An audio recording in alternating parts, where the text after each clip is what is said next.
talking about our 5 key drivers as human beings and how it influences and affects how we make decisions, how we show up in our relationships, in our career, in our own health and wellness. One that got a lot of attention. I've gotten a lot of messages from it, and we've started some great conversations, and so thank you if you're someone who did reach out after that live. But I wanted to kind of talk about this on a deeper level and how it in fact impacts so many different things. And so my plan is to do a couple of lives over the next couple weeks for sure, and just talking about these 5 drivers, because this is something that I didn't know about in the past, and I kept bumping up against the same things. I would try and do a new program or a new plan if it was for weight loss, if it was for better health, if it was for success in my business. And I'd get into this program or this technique and look at it from the perspective of like a friend was doing really well with this. Okay, they're getting the results I want. So if they're getting the results I want, then this is going to be amazing. This program is going to be perfect for me. But what I didn't realize then is that if it doesn't align with what our core needs are as a human, we can start to rebel against stuff, or we can start to like make changes to the plan or start to do things that don't help us move where we want to go. And so again, our 5 drivers are security, freedom, competency, expression, expressive, and belonging. So we all use all of these ultimately, but we will all have one that's primary and one that's secondary. And the primary one is the biggest kind of concern, because if what you're trying to do violates this primary concern, then yeah, we find ways to kind of, this is when self-sabotage happens. This is when even procrastination can happen, or all of these different ways where we get in our own way when it comes to our goals. And so this is a very important conversation for people who have been in the place where it's like, I know what to do, but I'm not doing it. I work with a lot of clients when it comes to kind of getting in their own way, when their own goals. This could be health, this could be relationships. Health is a main focus for me because of my own experience with diagnosis with MS more than 20 years ago now, and really getting to the point where I realized, okay, what do I need? What does my body need? What does my system need to start getting to a place of health again? So health is a very strong focus for me, but I help people with lots of different things. And something that's also interesting is I work with a lot of practitioners. And so as practitioners, sometimes we think like, I have it all figured out. I know everything that I need to do. And then very often, and I was in this place too, this is where we can have that feeling of, I know what to do. Why am I not doing it? And the why am I not doing it is all subconscious mind. You're not consciously choosing to sabotage yourself. The subconscious mind controls 90 to 95% of what we do on a daily basis. So this is where working with clients or as like a human being, we can look at things and say like, okay, when I'm consciously aware of it, I make different choices, or I do the things that I know I need to do. But then how do we reprogram that 90 to 95% of the time when habits are driving our behavior? And habits are very much going to go in line with what your core drivers are. So one of the most frustrating experiences is this. You know what would help. You know the foods. You know that stress affects your symptoms. You know that rest matters. And yet something inside you keeps getting in the way. And so the idea here, the personality drivers can really come in here. So a competency driver is someone who needs to understand things more deeply before moving forward. If you don't feel like you have all of the information to be able to go along with this decision and feel like it was the best decision, this is often where a challenge will show up for you. Someone who has a freedom driver resists anything that feels rigid or restrictive. So this is a big challenge for anyone who's freedom-minded. They need flexibility. They need options. And so I saw this in the past, like before I knew this stuff, I'd be working with a client, and I have 2 clients. Often it's funny when a couple comes in because one is security minded. The clients that I'm thinking of, one was security minded, one was freedom minded. So I gave them both a similar plan, and I was like, this is perfect because they live together. So they're going to make their meals together and everything will work amazing. One person got amazing results and the other one didn't. And that's because the plan, the rigidness of the plan that I gave them was perfect for the security person, but the freedom person was just like, I can't keep up with this. Why can't I make myself do it? Those are the people that modify their meal plan. Those are the people that like, no, I didn't feel like going to the gym today, or whatever the goal is that they're working towards. They'll like change things because they need freedom. So, as a coach, if you're a coach watching this or a human being watching this is a really good understanding to have either for yourself or for working with clients, is realizing that their needs will be different based on who they are. They could look the same and have different needs. And so, what most coaches miss when it comes to working with clients, or many coaches, let's say what many coaches miss, because many coaches do have an understanding of NLP and nervous system work, and how the mind actually can be our biggest ally, or can also create our biggest set of obstacles when it comes to getting towards our goals. But what many coaches miss is that the behavior is shaped by the nervous system, or what is the behavior shaped by the nervous system actually trying to protect. So if the goal, or if the protocol that you're giving a client, or that you're giving for yourself, or that you're accepting, doesn't align with how your mind processes things and how your body or your mind arranges things, you're going to have issues. So which one do you think you are? I'd love to hear. Drop it in the comments if you have a thought of what you are. Does freedom land more for you? Security, competency, belonging, or expression? The freedom minded people are, if you were to go to a party and you knew that the party was going to be just amazing, but you don't really know who's going to be there. You don't know where it's going to be. Like, will the music be great? Yeah, you think it'll probably be good, but there's going to be lots of choices and options there for you to interact with different people and try different things. That's the party that a freedom-minded person is going to love. A security-minded person would not be interested in this party. The security-minded person, the party that they would like to go to is somewhere that where they know it's safe. They know that they're going to be in a safe environment. They know the people that are going to be there. They have an understanding of the lay of the land. So this party is going to be somewhere where they ultimately feel safe and secure, because that's one of the most important things for someone who has a primary driver of security, safety.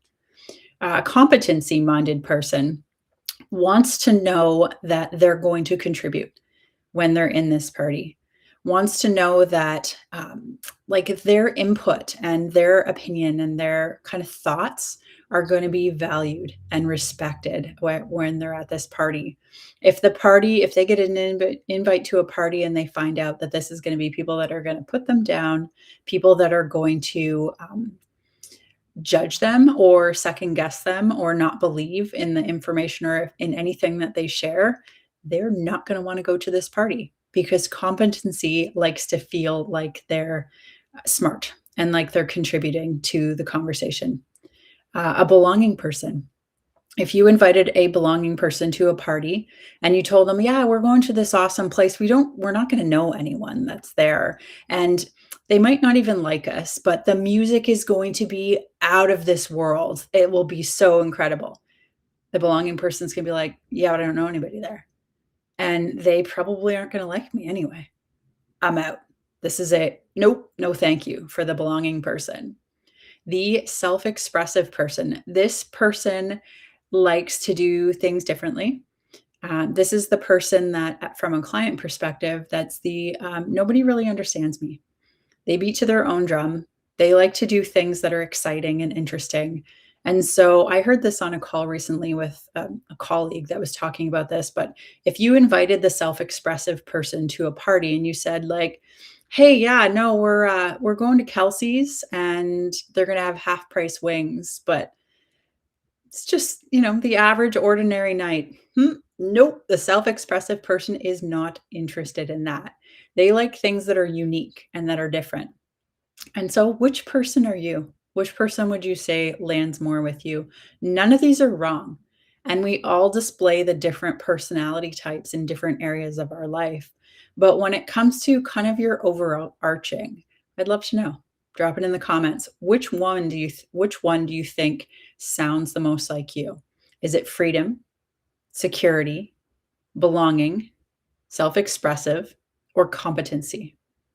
Knowing this is actually very beneficial, both as a coach, but also for yourself, because it will help you understand when you hear some new opportunity or some new thing that you're thinking of trying, if this is going to cause problems for you in the future. I am competency and freedom. So something that sounds like the whole goal is what's a good way? The self-expressive side of things, like something that's way out there, maybe I would be interested in it, but I'm probably not gonna go to that party because that doesn't really, like, hit home with me. It doesn't really give me the excitement and the joy and the pleasure that I would like to get out of this. If it was somewhere where we could have conversations about, like, things that make me feel smart, that's gonna land very well for me because competency is my number one driver. I also like flexibility and opportunities and different things that we can try. So that's the freedom side of things. And so as you start to know more about yourself, as I said, this will show you what are the good things, the most beneficial things for you when it comes to trying something new. That could be an exercise routine or a gym that you're going to. Maybe it's a gym that like doesn't align with your goals. You'll go for a little bit and over time you're going to be like, this just doesn't feel right. Or maybe it's a partner.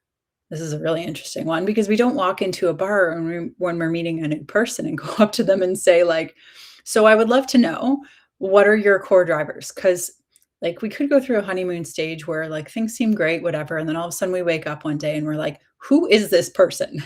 This is not what I was looking for." So this is where it's really good to know about yourself. What are my core drivers? And so listen again if you need to. Is it freedom? Is it safety? Is it competency? Is it self-expressive? If is it belonging? And then stay tuned because I'm going to do a couple more lives about this and just talk about how this shows up in different areas and how this can kind of lead to conflict in our life, but also can be a really powerful thing to know to help you get towards where you want to go. Very strategic for business owners when working with people to have an understanding of when you're onboarding new clients or you're trying to create business with someone to have an understanding of how people work makes a really big difference in how you show up and have conversations. And ultimately, NLP is mostly what I do, what I teach, what I use in my world and my practice, and that's neuro linguistic programming. And the whole objective of neuro linguistic programming, it's a mouthful to say, NLP, the whole objective there is communication. And if we can understand how to communicate with ourselves first, it can be such an eye opener. It can make such a big difference. The more we know how to communicate with ourselves, how to get our needs met, how to realize why the patterns and the things that we're doing in our life that are working or not working, how we can recognize where shifts can be made there, like amazing changes can happen. Communication with self is first. Who do you have a conversation with more than yourself? Nobody, and you never will. Communication with our partner. Neuro-linguistic programming, NLP, is very helpful with that, and I help clients with that too. If there's stuff going on between a couple, I'm not a marriage counselor, but I have conversations with the client. So if it's the wife, if it's the husband, and when they start to get to know themselves better, it's amazing how different things can show up in their relationship with their spouse, with their kids, with their colleagues, with their coworkers, with their employees, with all of the different people that they have the opportunity to communicate with in their life. And so, if that makes sense to you, where was it going? Oh, yeah. So, the five drivers, I would love to know, drop in the chat. Do you think you're freedom, security, competency, belonging, or self expressive? Drop in the chat. Let me know. If you're interested in having a conversation, I got a lot of DMs after the last live. I'd be more than happy to do that as well. So, send me a message if you want to have a chat and we can talk about like what's going on with you in terms of drivers and where are things showing up for you. And if you're interested in working with me, that's another opportunity there as well. So hopefully you found value from this. I've been like really digging into this stuff recently and I absolutely love it. I also have a meetup coming up the 19th of March. So next week, Thursday, I'm doing a meetup then that's talking about why it's easy to do things for other people and hard to do things for ourselves. These 5 drivers are gonna be a really big part of that as well. So, there'll be lots of great information there, and I'm gonna do a tech teach you a technique to give you the opportunity to start moving towards what you want and sort of getting out of your own way. So, if that's something that's interesting for you, look up Burlington NLP and Personal Change group. I don't think group's on the end. Burlington NLP and Personal Change on Meetup, and it'll be available there. I might also share the link where you can sign up for that meeting because it's a Zoom meeting on here as well. So hopefully you got some value from this, and let me know in the comments which driver lands the most for you. Talk to you soon.